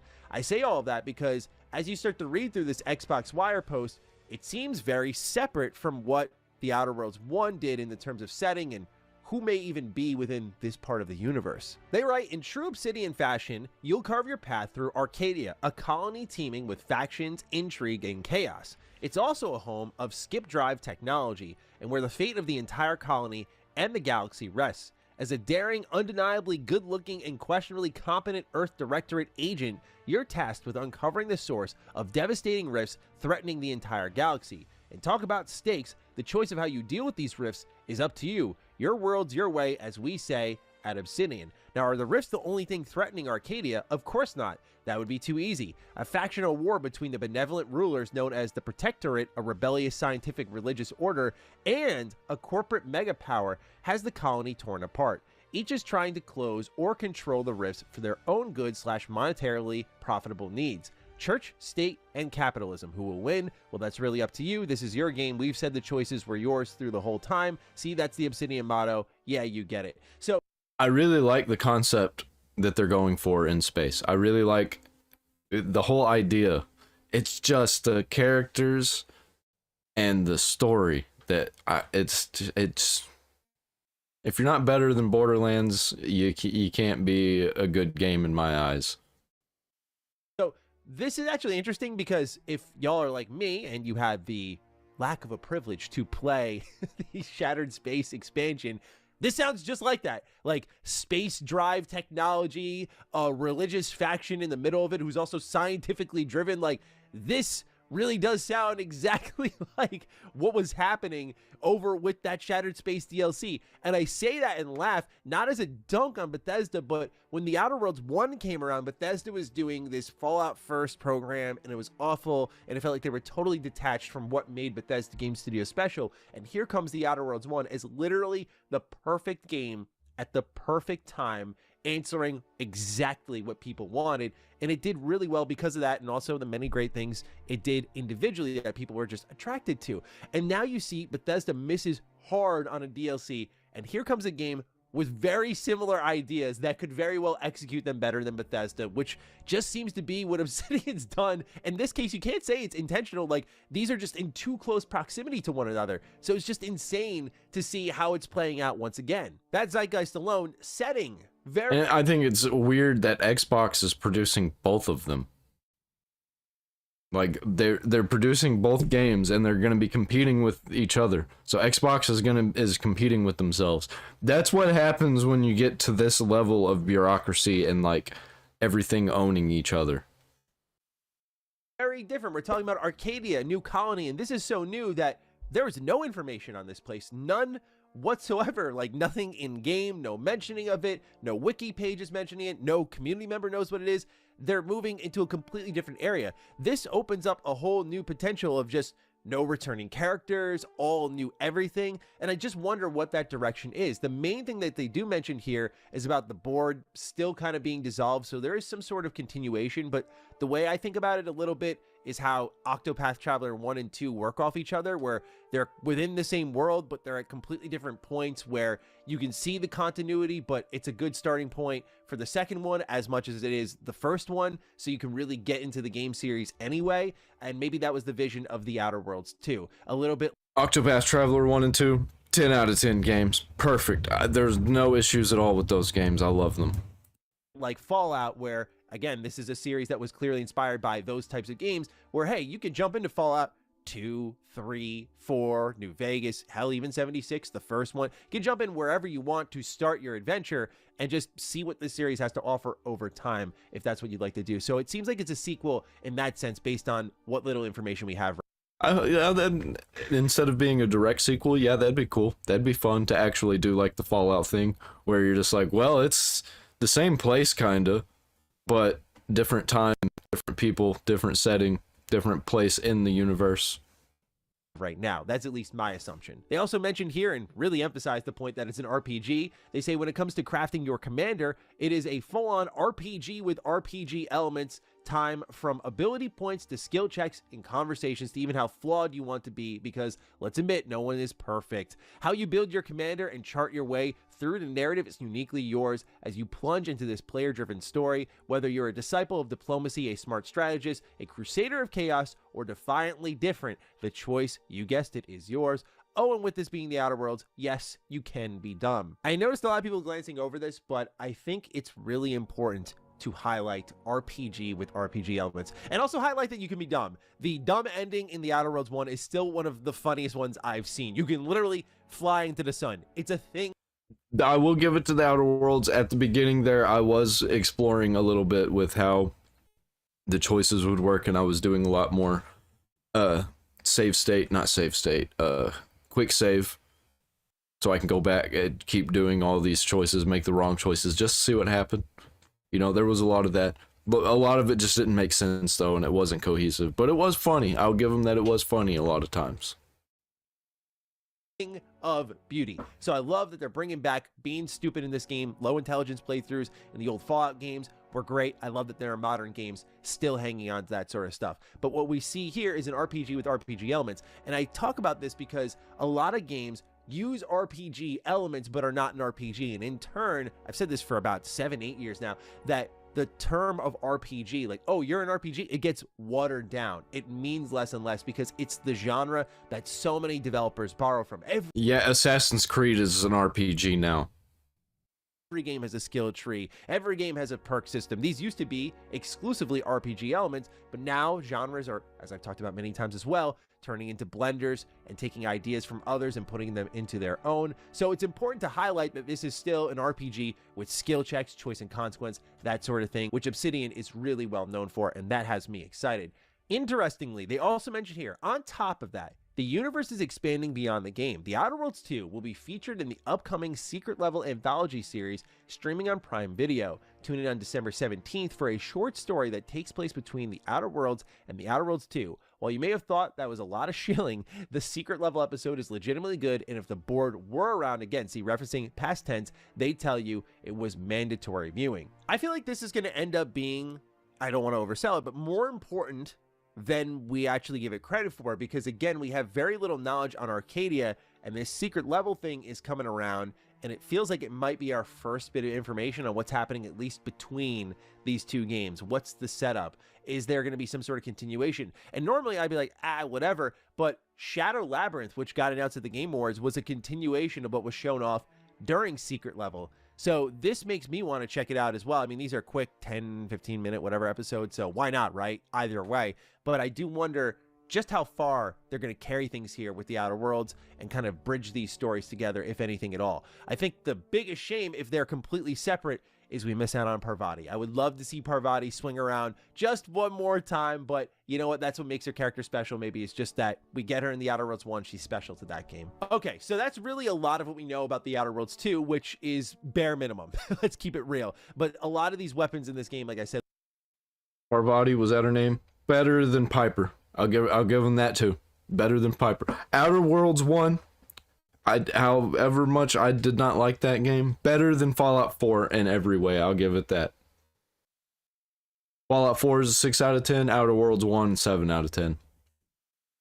Said look cool. I like that they're mechanically evolving things a little bit more like you'd expect in a first-person shooter. The worlds look stunning, look beautiful, look far more expansive. And the vibe I got from the Outer Worlds community was they want more. The Outer Worlds 1 felt kind of content light to them. They wanted to spend more time in it. And I was surprised to read that, quite frankly. One of my favorite things about the Outer Worlds 1 was it was very replayable, lots of different styles, lots of different choices you can. I don't like replayable. I want my character to keep going, actually. That's like, I just did some stuff to Daggerfall. I installed like 400 mods. This game is going to keep going on forever with one character. I ain't going to want to build another character.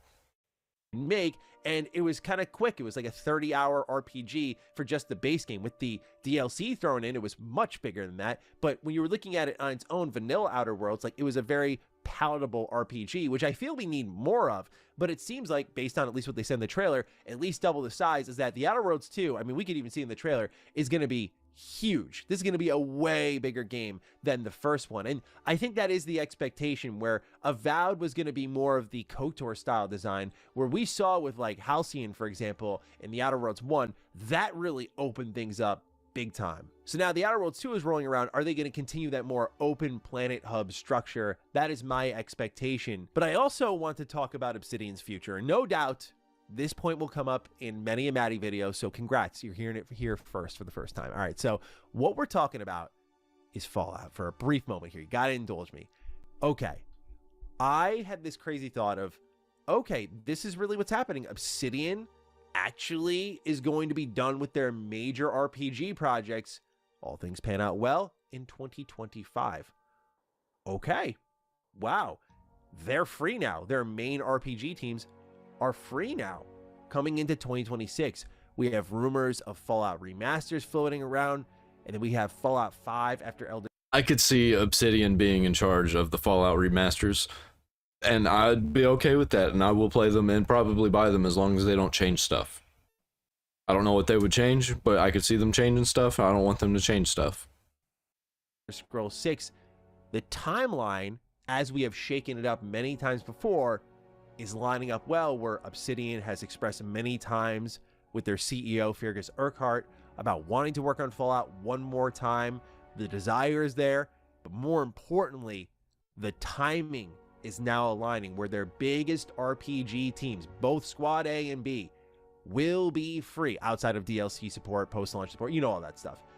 And I can't help but wonder if this is when the time is to strike, right? We heard rumors and murmuring that Microsoft was looking into a code word New Vegas 2. Whatever it actually ends up being, we don't know. But it is possible now, sooner rather than later. Like, people were saying Obsidian would start a new Fallout game in 2028 if we're lucky. we're years ahead of that sort of curve. Could it line up? Could pre-production have even begun? I wonder. You know, you got to think about these sort of things, right? My speculator's brain just went there, and I couldn't help but wonder, could the stars truly be aligning for Fallout to get these continuous years of support, right? We know Season 2 is in production. We know because of how much the Fallout TV show blew things up that no doubt this series needs more games. The remasters are the easy, quick answer to it. What do you do long-term as Bethesda Game Studios works on the extremely important Elder Scrolls 6? Plus, while the show's active, what else do you do to fill those gaps? And so I feel like this could be the start of that answer. We'll see in due time, ladies and gentlemen, but I just had to get it off my chest with, that is one element I noticed with The Outer Worlds 2, 2025. It's a huge deal for this studio's timeline. Of course, they always have smaller projects in development, so it does not mean that the studio is completely empty-handed come end of 2025. I think Grounded 2 is a project that's very obviously in development, and if that is... I want to see a new IP. Just give me a new IP. Come on. Let's go. Just keep, or like remake something old. I really want those Fallout remakes. Adam Brennicke's team, it is a smaller team, but still it is a team. We don't really know what Josh Sawyer is poking around on, so it could also be one of those moments where Speculize is getting the best hold of me right now, but I had to talk about it just a little bit. So ladies and gentlemen, I leave it in your hands now. Let me know what you think of The Outer Worlds 2 and what's going on with this game. I'm looking forward to getting your thoughts down below. Other than that, take excellent care of yourselves, and I will see you in the next video. Stay sexy, stay active. I love you all. Peace. Yeah, what do you think about that? About Outer Worlds 2? I do not like Obsidian. I don't like what Obsidian's done. I think hopefully they don't ruin their own game that they created just a few years ago already. They already it wasn't that great. But, like, who knows, man? Who knows? If it's good, I'll buy it. I liked the first one enough to buy it. I'll buy the second one as long as they keep all the woke stuff out, and as long as they keep microtransactions out, you got my money.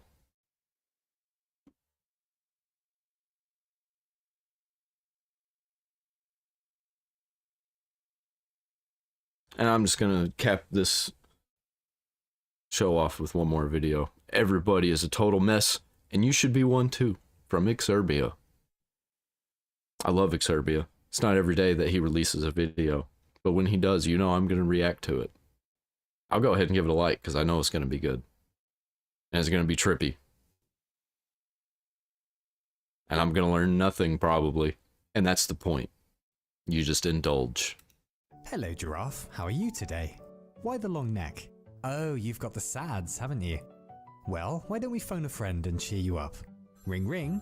Yes, hello, this is Elephant. Elephant says, oh, hi, Giraffe. Would you like to invest in my crypto startup? Well, fuck you twice. Good day. Maybe Elephant's a little busy. Let's see if Tiger has any helpful advice. Ring ring.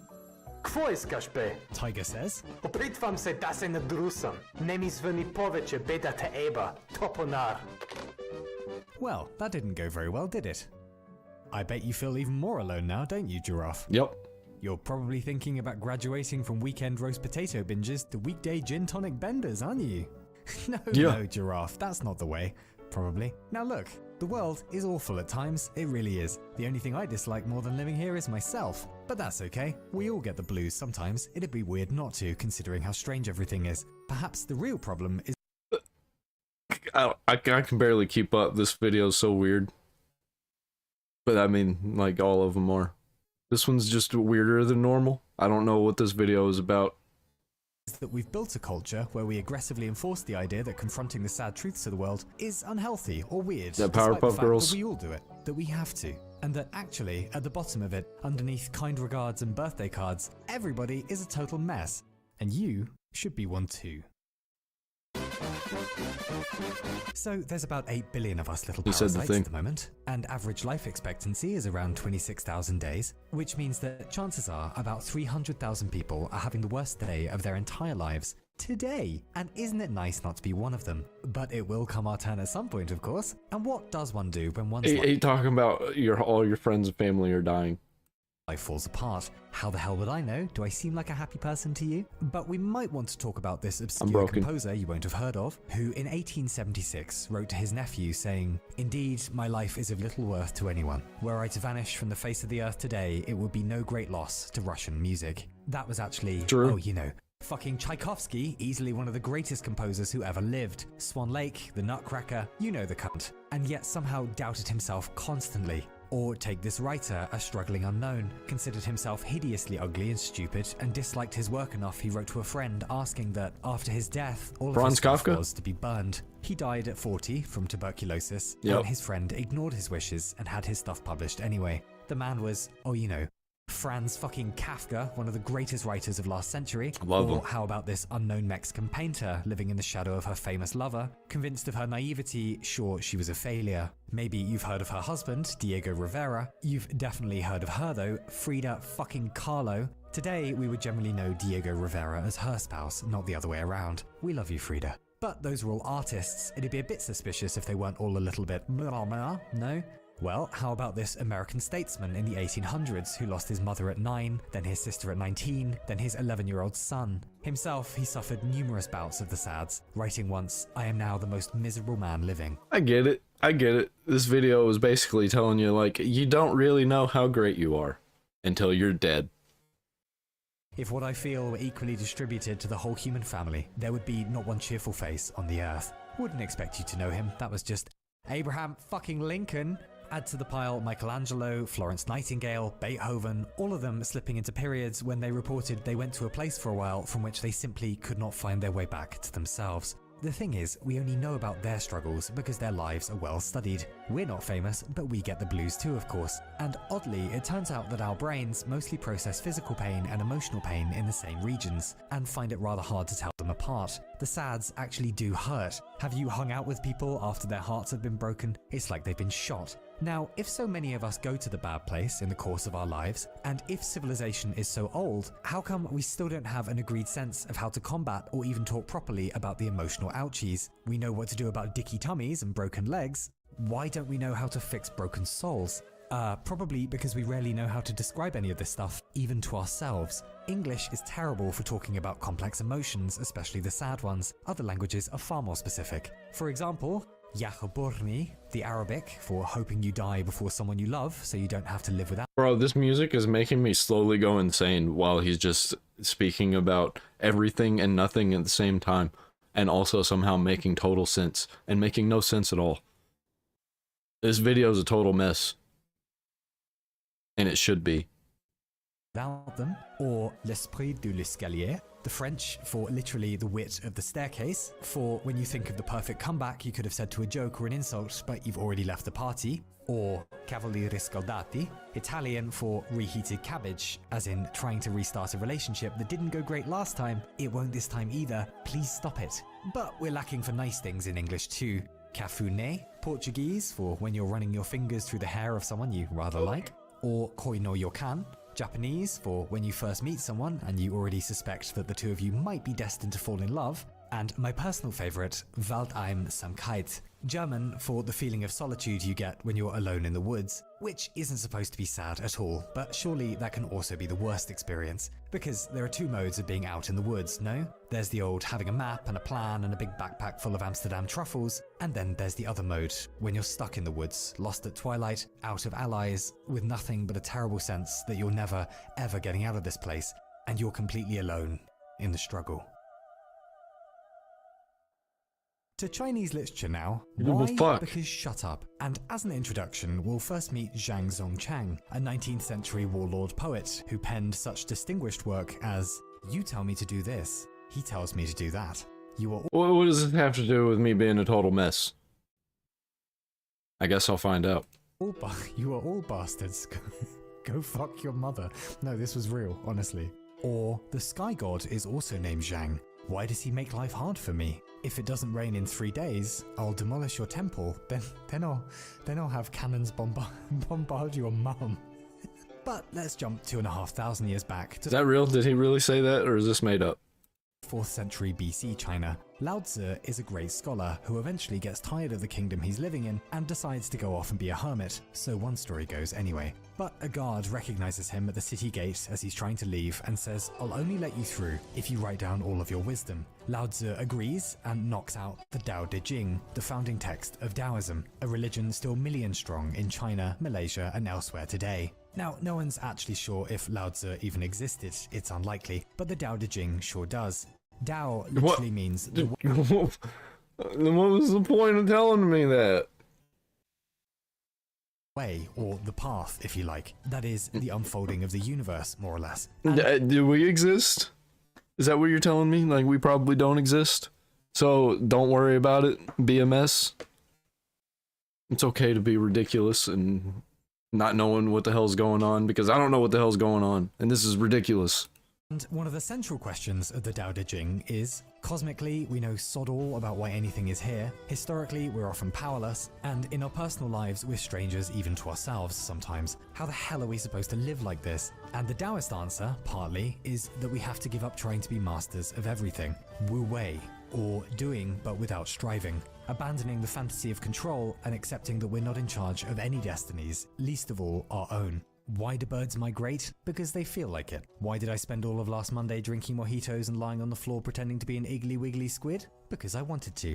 The universe knows what it's doing, and we are universe anyway. The more we try to impose our will on everything around us, the more futile it all becomes. And so we get wonderful lines like, "Happiness is the absence of striving for happiness," or "The world belongs to those who let go," or "Do you have the patience to wait until your mud settles and the water is clear?" The original That's a good one. Taoists I like are that. 2,000 years dead now, but they weren't aliens. They worried about exactly the same stuff we do: grief, political turmoil, and How do you know? Can you prove they're not aliens?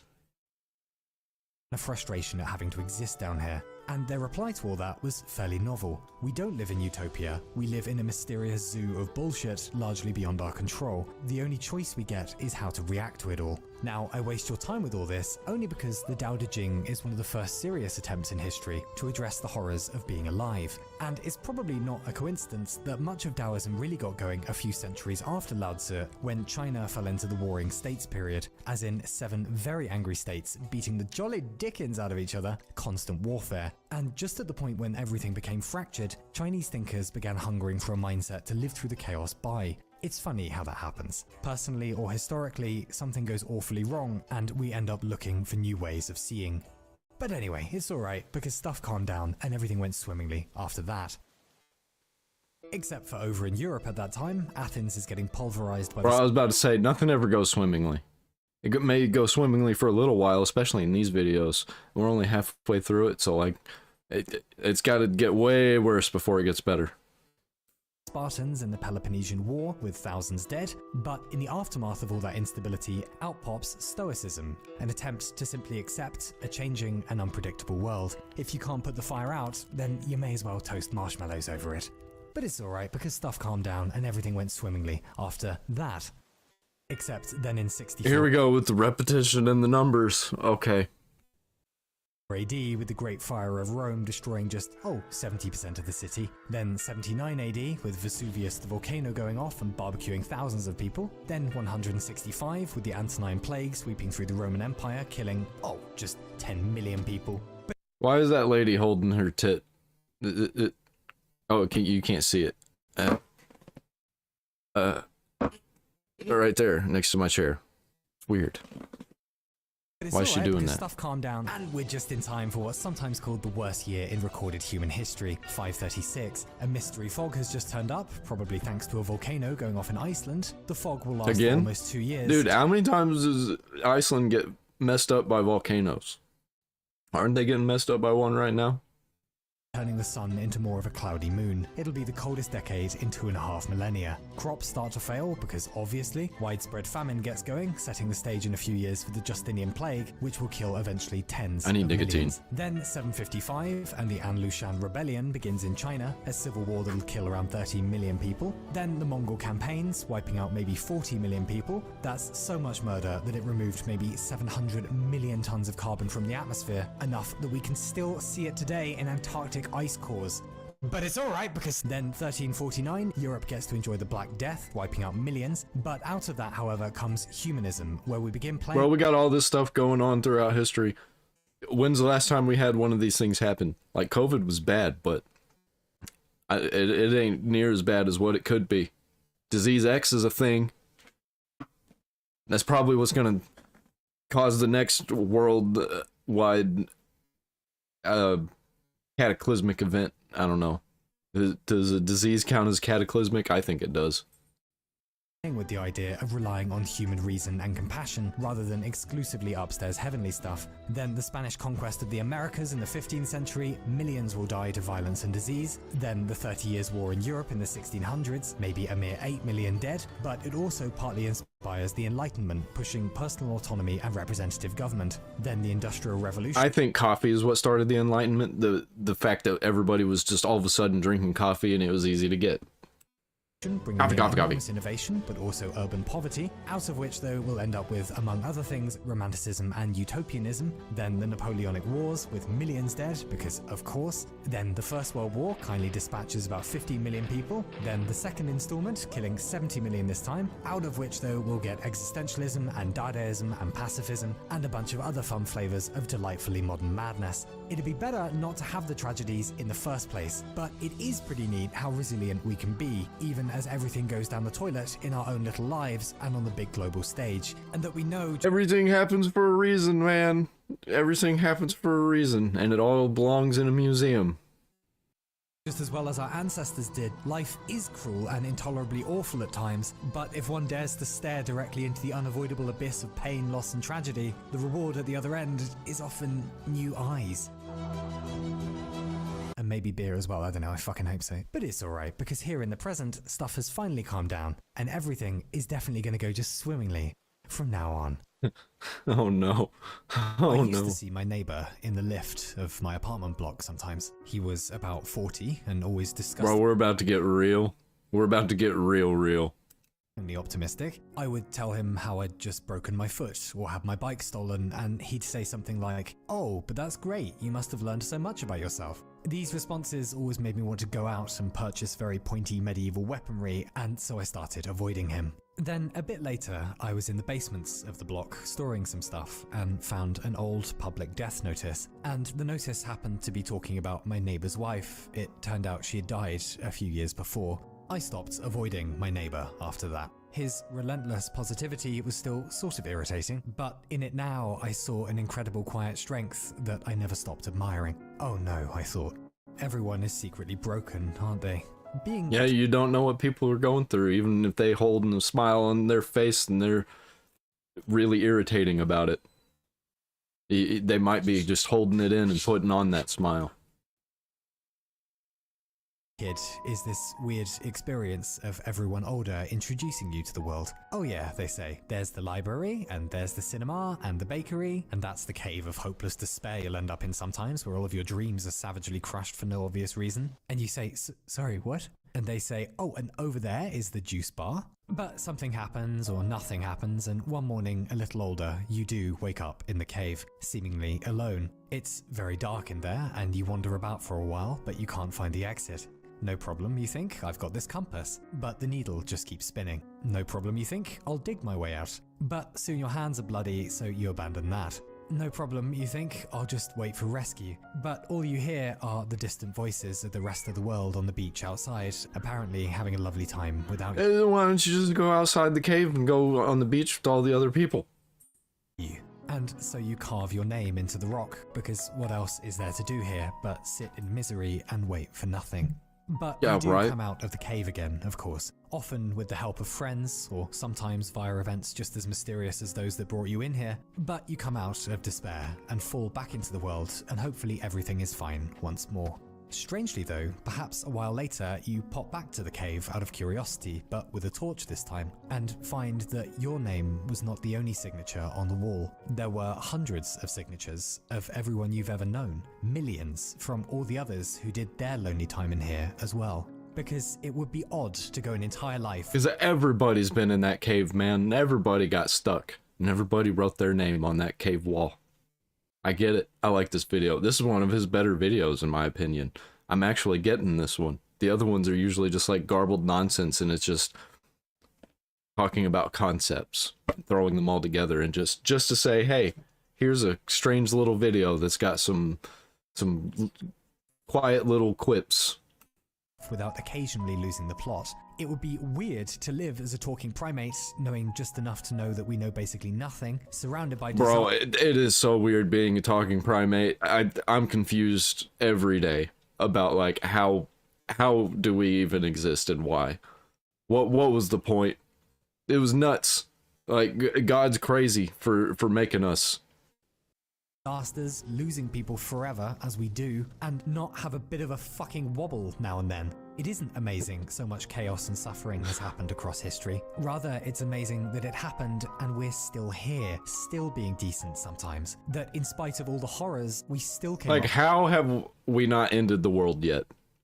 How have we gotten this close and still not done it? with democracy and aspirin and winter fashion for cats, that we continue in the face of loss and despair. And because of that, because we continue, a while from now we get to stand on the high cliff looking out on the warm day with all of our wisdom as we experience yet another feeling we don't have a word for in English, énouement. The strange sense at having arrived now in the future and wishing you could tell your past self that everything will be okay. Oh Because it man. will be, until I wish I could tell my past self, hey, buy Bitcoin right now. It's only $10. Do it. Or even sooner than then. All the money. Put all your money into it.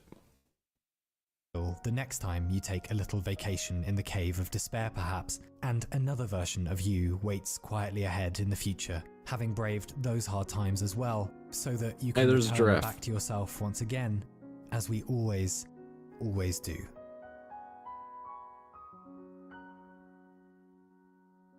Were we just the giraffe the whole time? Were we just in his thoughts? Was this video just the thoughts of the giraffe looking out over the landscape and the mountains, the South Park ass mountains?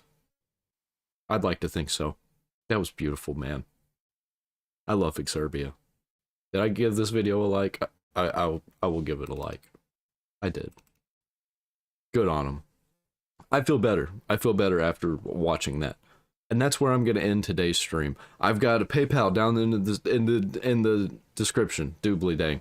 And I've got the super thanks right there somewhere. And if you're on Rumble, got Rumble rants. PayPal in the description. Got a new show coming out in a month. Bebop Melvin. Talking about shows, cartoons, and movies that I used to love that are probably bad now, but I don't care. Good night. Oh wait, not good night. I'll be back in like 2 hours to play a game that's not Resident Evil. I'm taking a break for a couple of days. See you there.